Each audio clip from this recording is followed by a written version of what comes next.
Սիրելի հայրենակիցներ, երեկ Վրաստանը վերջին հրաժեշտը տվեց Իլյա II-ին։ Երրորդյա սգով վրաց ժողովուրդը իր ցավն ու ակնածանքը դրսևորեց պատրիարքի նկատմամբ, միաժամանակ իր խոնարհումը բերելով 326 թվականից պետական հռչակած իր կրոնի եւ եկեղեցու նկատմամբ։ Սա նաև գնահատական էր վրաց ինքնության պահպանման գործում եկեղեցու ունեցած անուրանալի դերին, նաև հանգրվան վերաիմաստավորելու ազգային համախմբումի կարևորությունը։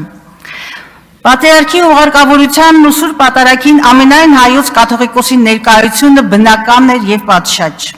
բայց քաղաքական եւ պարզ մարդկային խոհեմության փոխարեն հայ իշխանությունները հերթական անգամ ընտրեցին անթույլատրելին, մեր օրերի տարեգրության մեջ արձանագրելով նվաստացման եւ ամոթի եւս մեկ էջ։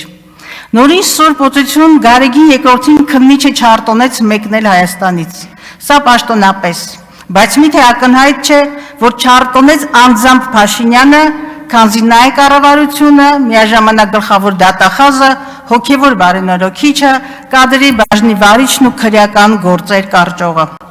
Վաղուց Հիչկոկի չհավարտող սարսափի եւ մղձավանջի ֆիլմ հիշեցնող մեր իրականության մեջ ոչինչ այլևս չի զարմացնում։ Եվ այն ամենայնիվ չեմ կարող ցավով եւ ամոթով չարձանագրել, որ այս կամայական եւ ապօրինի որոշումը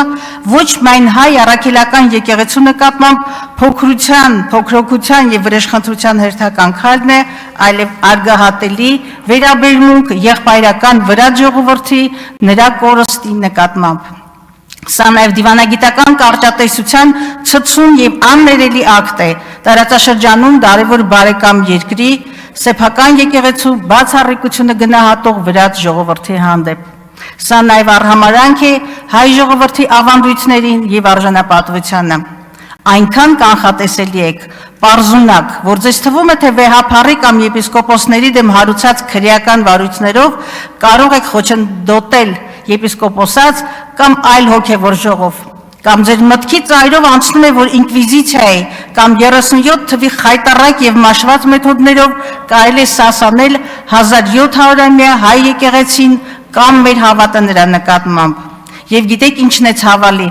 որ չեք գիտակցում, թե ինչ հարված եք հասցնում երկրի վարկանիշին,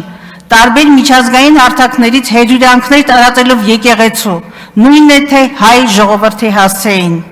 Իսկ իշխող ողջ վարչախմբում չի գտնվում գեթ մեկը,